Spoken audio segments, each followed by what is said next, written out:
ఆకాశవాణి నిజామాబాద్ కేంద్రం. మీరు వింటున్నారు ఆకాశవాణి నిజామాబాద్ కేంద్రం అందిస్తున్న కార్యక్రమాలు.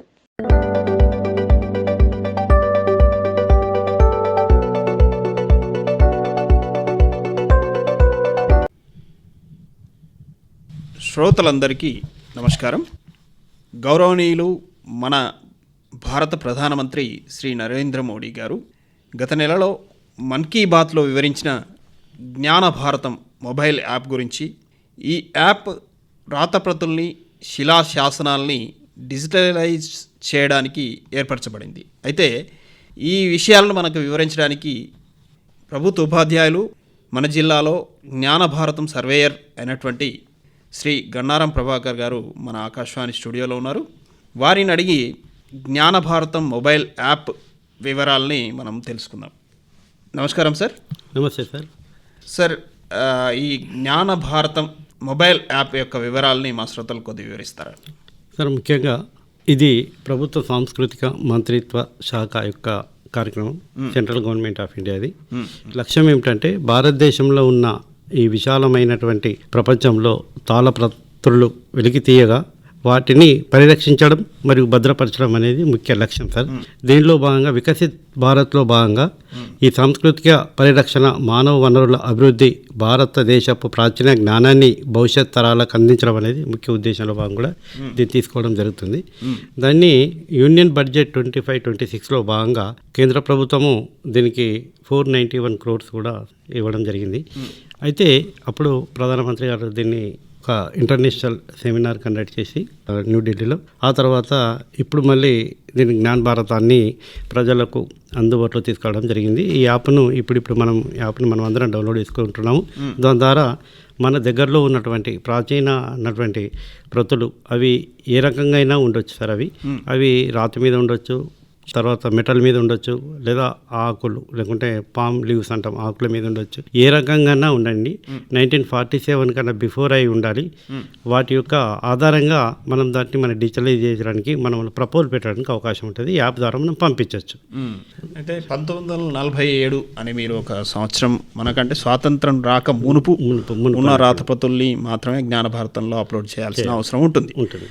అయితే మన జిల్లాలో ఇలాంటి రాతప్రతుల్ని ఎంతవరకు మీరు సేకరించడం జరిగింది? ఈ వివరాలు మా శ్రోతలకు కొద్దిగా అందిస్తారా?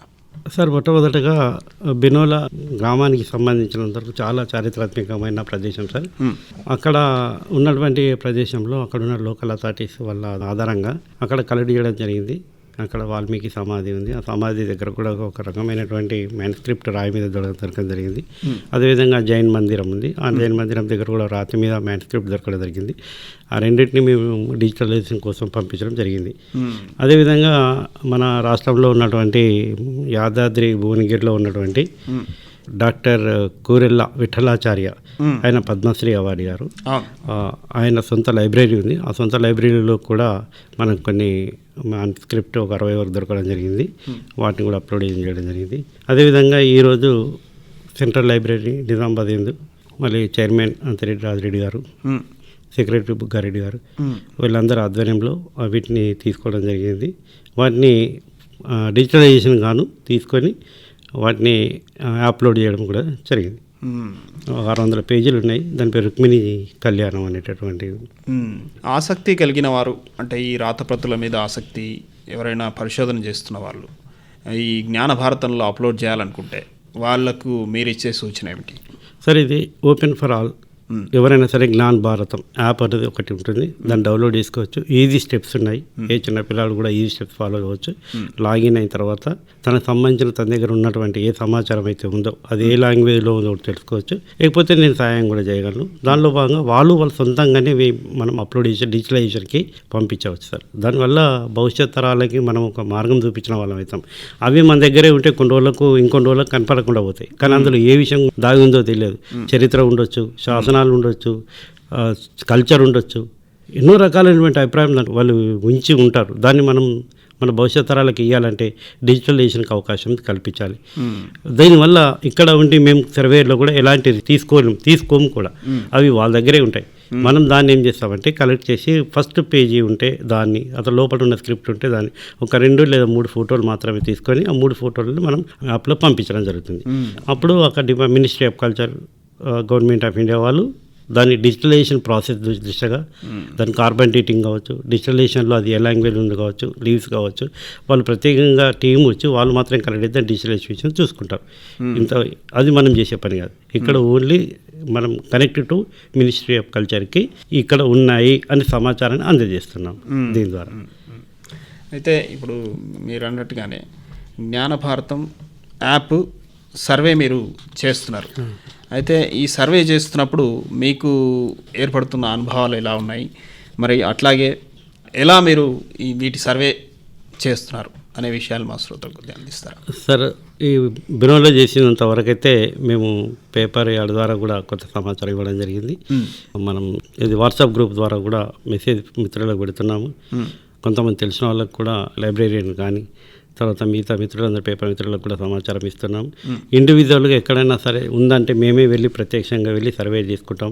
లేదా వాళ్ళు ఇండివిజువల్ చేయదలుచుకుంటే కూడా మేము ప్రత్యక్షంగా వాళ్ళకి నా మొబైల్ నంబర్ ఇస్తాను. దానివల్ల వాళ్ళకి సాయం చేస్తాం. వాళ్ళ ఓన్ క్రియేట్ యాప్ డౌన్లోడ్ చేసుకొని పంపిస్తే సంతోషంగా ఉంటుంది. అయితే మీరు చెప్పినట్టుగానే ఏవేవి వాళ్ళు రాతప్రతి ఉన్నట్టుగా వాళ్ళు భావిస్తే వాళ్ళు ఎలా వాళ్ళ అప్లోడ్ చేయాలనే విషయాలను కొద్దిగా అందిస్తారా? సరే, ఇప్పుడు మొట్టమొదటిగా అయితే మనం చాలా ఇళ్ళ గురించి చూస్తున్నాం. ఒక 1000 సంవత్సరాల నుంచి రాళ్ళ మీద ఎక్కినటువంటి శాసనాలు ఉన్నాయి, రాగి పత్రాల మీద ఉన్నాయి, బంగారం పత్రాల మీద ఉన్నాయి, ఇనుపరేకుల మీద ఉన్నాయి, తాటి ఆకుల మీద ఉన్నాయి. ఇవన్నీ కూడా మనం చాలా చూస్తూనే ఉన్నాం. ఇప్పటివరకు తెలిసి ఉండదు కానీ ఒక 70-100 సంవత్సరాల వయసు వాళ్ళందరికీ మామూలుగా. అటువంటిప్పుడు ఇవన్నీ కూడా ఇళ్లలో ఎక్కడో భద్రంగా ఉంచిరు వాళ్ళు. కాలక్రమేణా పోయినప్పటికి కూడా ఇప్పుడు మిగిలిన వాటిని మాత్రం తప్పనిసరిగా డిజిటల్ అవకాశం ఇచ్చి భవిష్యత్ తరాలకు అందించాలనేది ఒక ధ్యేయం, లక్ష్యం. కాబట్టి ఈ దిశగా ప్రతి ఒక్క జిల్లాలో ఉన్న వాళ్ళు కానీ రాష్ట్రంలో ఉన్న వాళ్ళందరూ కూడా ప్రతి దిక్కున ఆలోచన చేయండి. తర్వాత డిజిటలైజేషన్కి అవకాశం ఇస్తే మేము డిజిటలైజేషన్ పంపించే అవకాశం చేస్తాం, కల్పిస్తాం. అయితే ఇప్పటి వరకు మీరు చేస్తున్న సర్వే ప్రకారం ఈ జ్ఞాన భారతంలో ఎన్ని రాతప్రతుల్ని సేకరించడం జరిగింది అనే విషయాలు మా శ్రోతలకు కొద్దిగా అందిస్తారా? ఈ జిల్లాలో సార్ గత వారం రోజుల నుంచి చేస్తున్నటువంటి అంశంలో 550 వరకు సేకరించడం జరిగింది, పంపించడం జరిగింది. అదేవిధంగా మన రాష్ట్రాన్ని ఆలోచించినట్టయితే రాష్ట్రంలో 150,000 వరకు తాళపత్ర గ్రంథాలకు సంబంధించి వ్రాతపత్రాలు పంపించడం జరిగింది. అదేవిధంగా భారతదేశాన్ని ఆలోచించుకుంటే 7.5 లక్షలకు చేరడం జరిగింది. అయితే ఇదే విధంగా మరి ఈరోజు జరిగినటువంటి joint secretary minister of culture government of India వారి వీడియో కాన్ఫరెన్స్లో మన జిల్లాకి 2.5 లక్షల వరకు తాళపత్రులు సేకరించాలనేది ఒక లక్ష్యంగా పెట్టుకున్నాము. దానికి సంబంధించి మన రాష్ట్రంలో 46కు సంబంధించిన పెద్ద గ్రంథాలయాలు ఉన్నాయి. అక్కడ కావాల్సిన రిసోర్స్ కూడా ఉన్నాయి. దాన్ని కూడా మనం అందరం కలిసి చేసే విధంగా అవకాశం కల్పిస్తున్నారు. ప్రజలు ఎవరైనా సరే, మిత్రులు ఎవరైనా సరే అక్కడికి వెళ్ళి భారతదేశంలో భాగస్వామ్యం అయ్యేందుకు దేశం పిలుస్తుంది. కావున అందరూ ఎవరైనా సరే జ్ఞాన భారత్ యాప్ డౌన్లోడ్ చేసుకొని మనకు సాధించిన సహకారాన్ని దేశానికి అందించాల్సిందిగా అందరినీ కోరుకుంటున్నాను. మరి ఈ రాతప్రతుల సేకరణకి ఏమైనా గడువు అలాంటిది ఏమైనా ఉందా? ఎంతవరకు ఉంది గడువు? 3 నెలలు అని చెప్పడం జరిగింది. 3 months లోపల మనం ఈ టార్గెట్ 2.5 lakhs సంబంధించిన ఎవరైనా వాళ్ళు రాతప్రతులు ఉన్నాయని వాళ్ళకు అనిపించినట్టయితే మిమ్మల్ని సంప్రదించాలంటే మీ నెంబర్ ఒకసారి ఇవ్వగలుగుతారా? సార్, ధన్యవాదాలు. నా మొబైల్ నంబర్ 9440659174. ఒకసారి మొబైల్ నంబర్ 944065917 944065917. మరొక విన్నపం ఏమిటంటే ఈ మ్యానుస్క్రిప్ట్కి సంబంధించినంత వరకు అది వారి యొక్క సొంత ఆస్తిగానే భావిస్తారు. దానిలో భాగంగా మ్యానుస్క్రిప్ట్స్ ఉన్నటువంటి వ్యక్తులు అవి మాకు ఇవ్వాల్సిన అవసరం లేదు, అవి మీ దగ్గరే భద్రపరచుకోండి, కానీ వాటికి సంబంధించిన సమాచారం మేము మాత్రమే తీసుకుంటాము. దానిలో భాగంగా ఆ మ్యానుస్క్రిప్ట్ సంబంధించిన 2 photos, ఒక 3 photos తీసుకుంటాము. అదేవిధంగా దాని యొక్క ఇన్ఫర్మేషన్ రికార్డ్ చేస్తాము. అది ఎవరి దగ్గర ఉంది, ఆయన మొబైల్ నెంబర్ ఏంటి, ఆయన మెయిల్ అనేది కొద్దిగా రికార్డ్ చేస్తాము. అంతవరకు మాకు ఇస్తే సరిపోతుంది తప్పించి అక్కడ మీ యొక్క ఆస్తి అయినటువంటి తాళపత్ర గ్రంథాలను మేము తీసుకోము. ప్రతిష్టాత్మకమైన జ్ఞాన భారతం మొబైల్ యాప్ గురించి, ఈ యాప్ ఎందుకోసం పనిచేస్తుందనే వివరాల్ని మా శ్రోతలకు అందించినందుకు మీకు మా ఆకాశవాణి తరఫున మా శ్రోతల తరఫున ప్రత్యేకంగా ధన్యవాదాలు. సార్ థ్యాంక్ యూ సార్, ధన్యవాదాలు మీకు కూడా.